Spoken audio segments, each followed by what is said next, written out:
It's the kid. It's the kid. It's the kid. It's the kid. It's the kid. Trying to live, trying to exist.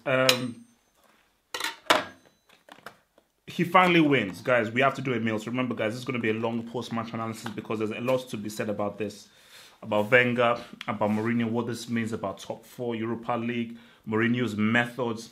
So because it's going to be a long one, we have to bring out a meal. I know there are many of you out there who don't appreciate the meal, but I'm sorry, the meal is needed when you do this long post-match. So, Arsenal deserved to win. They were the better team, but the thing that sickens me and has me scratching my head is, Arsenal, why would you wait this long for a performance like that? That is Arsenal's best performance this season, bar none. As in, when they play like that, you're like, oh yeah, this is what Wenger's teams can do. Oh yeah, they can play well. They are a very attractive team to watch. They are a very expansive team to watch. This is the Wenger ideology fully fleshed out. United didn't... We know what United wanted to do. They didn't come to push the win. I think they wanted to win the game, but they didn't want to win the game. What do I mean by that? They didn't want to go out and win the game. Attack, look for the goal. But what they wanted to do is contain, hit Arsenal on the break. And for me, I think that, especially in that first half, and based off what Mourinho had seen of Arsenal, I can bet you that he was surprised by just how well Arsenal did and how well they opened them up. As in, the amount of chances and how much Arsenal exposed United in that first half was huge. So, but here's the real kicker that people aren't looking at.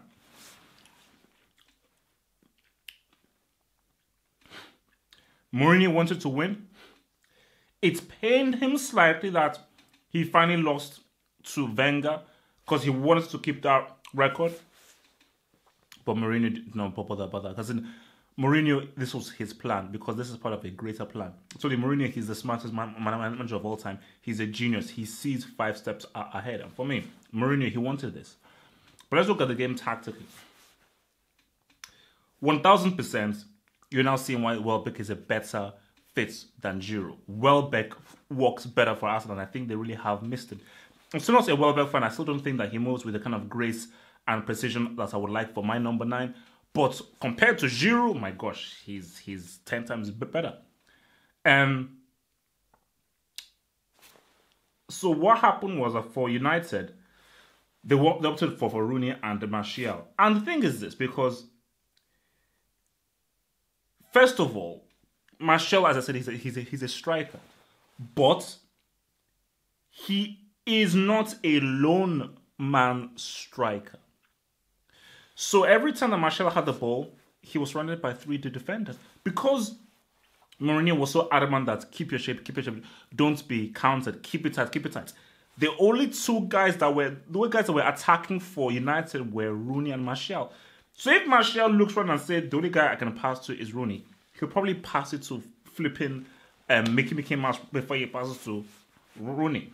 So Arsenal found it extremely easy to defend United because there were not that many bodies that were coming forward. There were not that many runs coming forward. So there was not that much attacking kind of fluidity that they had to worry about. Again, which is crazy because for Mourinho, if you did your homework, this is an Arsenal defense that can really be easily exposed.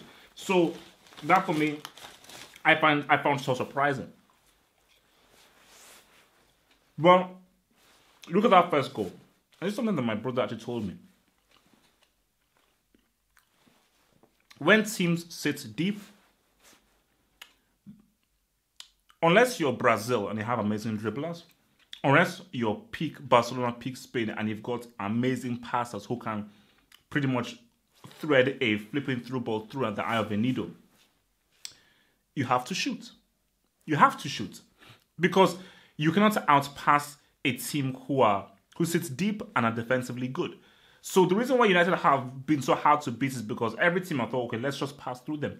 But when a Mourinho team is really on it and they're so defensively organized, you can't outpass them.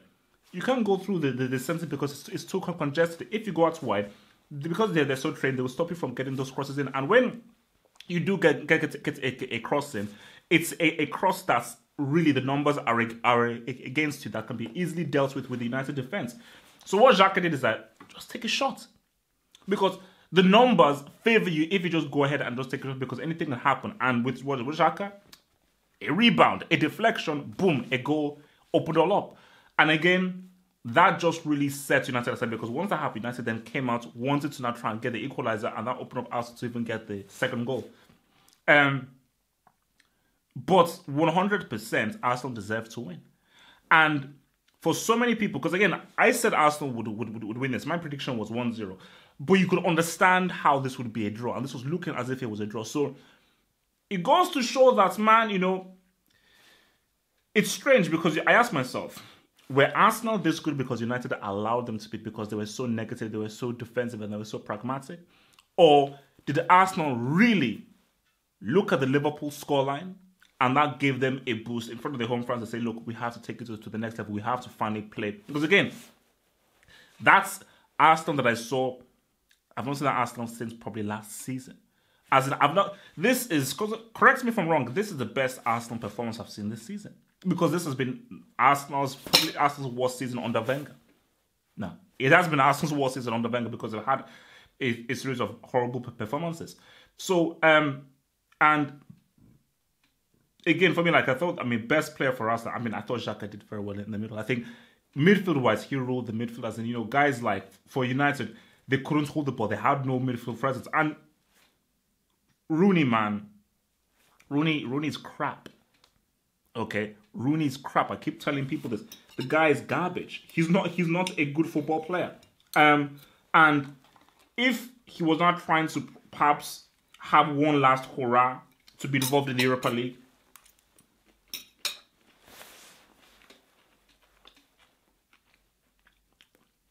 he did himself no favors, because he was crap. He was flipping garbage. So you're looking ahead, United top four. It's finished. They can't do it. Top four does not happen for United. You know. But you look at Mourinho, and it's about the Europa. You could even see in his body language that, yeah, he was pissed off. Yeah, he was angry, and he even said that, oh, you know, finally, I can now leave Arsenal Stadium with looking at Arsenal fans happy, because obviously that's just a bit of shit he was throwing at them. You could see in his body language that it's about the Europa League. Hence why I said he didn't really care that much about this game. Based especially of the approach. He was looking for, look, I'll take a draw. Yeah, I'd like to win, but I'll take a draw. I wouldn't mind that. Because he's putting all of his gummy bears in that Europa League basket. So for United, top four is not going to happen. For Arsenal, the odds are still against them. But this was a critical game for them. Critical. Because this was a game where, people wrote them off because people assumed this would either be a draw or a loss.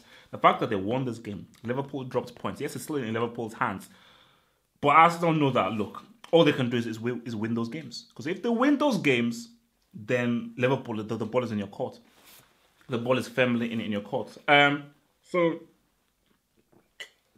But it's just unfortunate that, well, you can say, okay, the Welbeck injury, they didn't have Welbeck at their disposal. Players haven't really been playing up to their standard. But I just look at how Arsenal played and the confidence they had when they moved the ball. How many times they made the right decision. How people really were on the same wavelength. How this actually looks like a team who had an idea of what they were doing. I said to myself that if they had played like this for at least half of the season, they'd be top four. They'd be easily top four. You know, all those losses that they had would be wins. Would be wins. There's a good team there. But you need to do it for a whole season. You need to do it for a whole season. So for Arsenal, deserved 100% deserved winners. For United, again, they deserve to lose. They deserve to lose.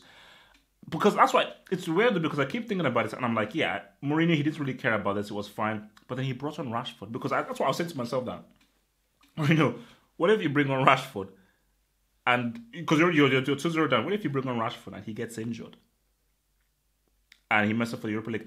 Which leads me to believe that I think Mourinho is caught in 2 minds. He doesn't care, but at the same time, he hates Wenger's guts. And it pains him that Wenger has finally defeated him. It pains him. 100% it pains him. So yeah, man, what do you think? Can Arsenal still come top 4? Look, I said again, I'm a stubborn prick. I still will hold my firm that Arsenal somehow, by some miracle, that juju is going to work. That juju is going to work. It's going to be hard. I still have my bets on. I was literally about to give the guy his money because I thought I was going to lose this bet. So, it can still happen. It can still happen. But Arsenal, they have to play like this.